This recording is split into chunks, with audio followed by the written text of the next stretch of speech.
सुख, शांती, समाधान आणि समृद्धी मिळावी म्हणून आपण नेहमी आपली वास्तुशास्त्रानुसार बांधण्याचा प्रयत्न करतो। तर हीच वास्तू आपण कशा प्रकारे बांधावी आणि कशा प्रकारे वास्तुशास्त्रानुसार वास्तूचे दोष निवारण करावे हेही आपण या व्हिडिओमध्ये पाहणार आहोत। तर हा व्हिडिओ आपण पूर्ण पाहिलात तर आपल्याला नक्की कळेल की वास्तू कशा प्रकारे असावी आणि वास्तू दोषाचे निवारण कशा प्रकारे आपल्याला करता येते। वास्तू आपण जर बांधकाम करत असताल किंवा नवीन वास्तू आपण उभारीत असताल तर हा व्हिडिओ अत्यंत आवश्यक। शास्त्रानुसार जे घर आहे किंवा आपले बांधकाम आहे ते कशा प्रकारे असावे, कोणती जागा आणि कशा प्रकारे जागा असावी। आपली जागा ही टी पॉइंटवर किंवा आपली जी जागा आहे ती चौकोनी असावी। आपल्या वास्तूमध्ये किंवा आपल्या जागेमध्ये एखादा कोना किंवा त्रिकोण ट्रायंगल जर निघत असेल तर तो वास्तुदोष सर्वात महत्वाचा ठरेल। कारण की या वास्तुदोषामुळे आपली प्रगती होत नाही किंवा आपली ग्रोथ होत नाही, हे अत्यंत महत्वाचे कारण आपल्या वास्तुदोषामध्ये ठरते। त्याचप्रमाणे हा कोना आपण कशा प्रकारे काढू शकतो हेही जाणून घेऊयात। तर हा कोना जर आपली जी चौकोनी जागा आहे त्या चौकोनी जागेमध्येच आपण बांधकाम करावे, परंतु जर एखादा कोना आपला आढळून येत असेल ती जागा आहे ती चौकोनीरित्या होत नाहीये तर त्यासाठी आपण तांब्याच्या तारेचा उपयोग करावा किंवा तांब्याचा उपयोग करावा। जमिनीमध्ये आपण जी जागेमध्ये बांधकाम करत आहोत त्या बांधकामासाठी अत्यंत महत्वाची गोष्ट म्हणजे आपण आधी चौकोनीरित्या तांब्याची तार टाकून घ्यावी। जर आपली जागा चौकोनी नसेल तरच। तर या प्रकारे आपण वास्तुदोष निवारण करण्यासाठी आणि आपला जो कोना आहे किंवा जो ट्रायंगल एक्स्ट्रा उरत आहे तो दूर करण्यासाठी आपण हे करावे। ट्रायंगलमुळे आपल्याला काय दोष निर्माण होईल, आपली ग्रोथ होणार नाही किंवा आपल्याला सुख, शांती आणि समृद्धी मिळणार नाही।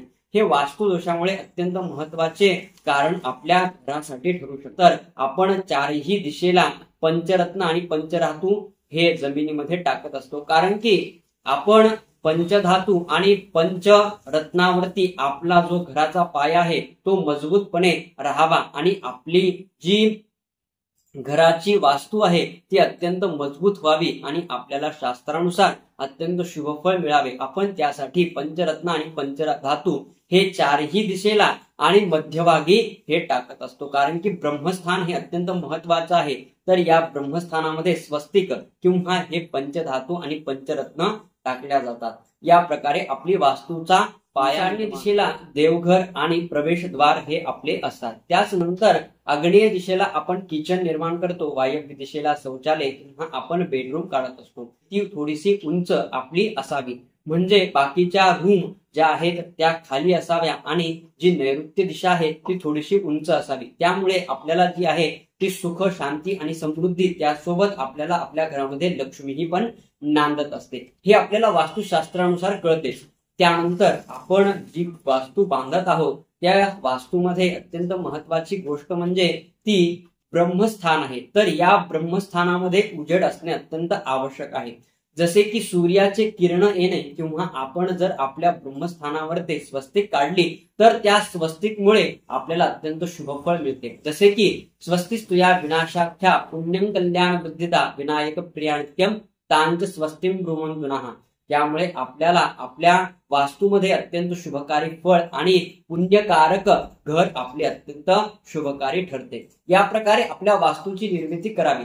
त्याच सोबत अनेक बरेच नियम आहेत, जसे की उजेड येणे किंवा आपण ईशान्य दिशा किंवा दक्षिण दिशा आपली पॅक असणे, दक्षिण दिशेकडून कोणतीही निगेटिव्ह एनर्जी आपल्या घरामध्ये प्रवेश करू नये, ईशान्य दिशेला आपले पाण्याचे स्थान असावे किंवा ईशान्य दिशेला आपले प्रवेशद्वार अत्यंत आवश्यक ठरते। कारण की ज्या ठिकाणावरून आपल्या घरामध्ये प्रवेश होत आहे त्या ठिकाणावरून आपल्या घरामध्ये सुख, शांती आणि समृद्धी प्रवेश करावी। त्यासोबत आपली जी चौकट आहे, मुख्य द्वाराची चौकट ही अत्यंत महत्वाची ठरते। जी चौकट आहे ती खालच्या साईडने तरी पिवळी केली असावी किंवा आपण दररोज त्या ठिकाणी त्या चौकटीवरती हळद आणि कुंकाचा टिकला लावा।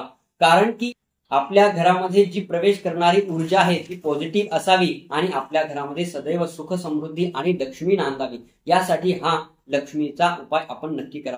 सकाळी आणि संध्याकाळी मुख्य द्वाराला हळद आणि कुंकाचा टिकला लावावा आणि आपली जी चौकट आहे ती पिवळी करून घ्यावी. म्हणजे आपली चौकट दररोज हळदीने पिवळी केली तर आपल्या घरामध्ये आरोग्य अत्यंत शुभकारक ठरते. आपल्या सर्व व्यक्तींना आरोग्य प्राप्त होते, कारण की हळद ही अत्यंत महत्वकारी गोष्ट आहे की त्यामुळे आपल्या घरामध्ये सुख आणि शांती त्याचसोबत आरोग्यही प्राप्त देण्याचे कार्य करत असते. त्यामुळे आपले मुख्यद्वाराचे जे चौकट आहे ती पिवळी असावी. त्यामुळे दिशेमधून प्रवेश केल्यानंतर आपल्याला हॉल अत्यंत महत्वाचा असतो. मुख्य म्हणजे हॉल, कारण की आपल्या घरामध्ये सर्वप्रथम येणारी रूम किंवा जो हॉल आहे तो अत्यंत महत्वाचा आहे. तर जो हॉल आहे तो हॉल अत्यंत मोकळा असावा, मोठी जागा असावी. त्या हॉलमध्ये आपल्याला महत्वाची गोष्ट म्हणजे सूर्यकिरण अत्यंत प्रवेश करणे गरजेचे आहे, कारण की येणारे व्यक्ती जे आहेत ते आपल्यासाठी पॉझिटिव्ह एनर्जी घेऊन यावे किंवा आपल्यासाठी जे आहे ते नवीन गोष्ट आणि आत्म्याला शक्ती देणारे असावे. कारण की सूर्य हा आत्माचा कारक आहे. जर आपल्या घरामध्ये सूर्य प्रवेश करत असेल म्हणजे सूर्यकिरण प्रवेश करत असतील तरच आपल्यासाठी येणारे बाहेरील व्यक्ती आपल्यासाठी आरोग्य आणि सुख समृद्धी घेऊन येतील. त्याचप्रमाणे आपल्या घरामध्ये किरण येणे अत्यंत आवश्यक ठरते. प्रकारे आपली घराची सहसा वास्तू असावी. याच प्रकारे अनेक काही नियम आहेत, जसे की शयनगृहाचे, हे आपण येणाऱ्या अनेक व्हिडिओमध्ये पाहूयात. प्रत्येक ग्रहानुसार आणि प्रत्येक वास्तूनुसार आपण हे या व्हिडिओच्या साहाय्याने पाहणार आहोत. तर या चॅनलला आपण सबस्क्राईब, शेअर आणि लाईक करावे, म्हणजे येणारे जे व्हिडिओ आहेत ते लवकरात लवकर तुम्हाला उपलब्ध होईल.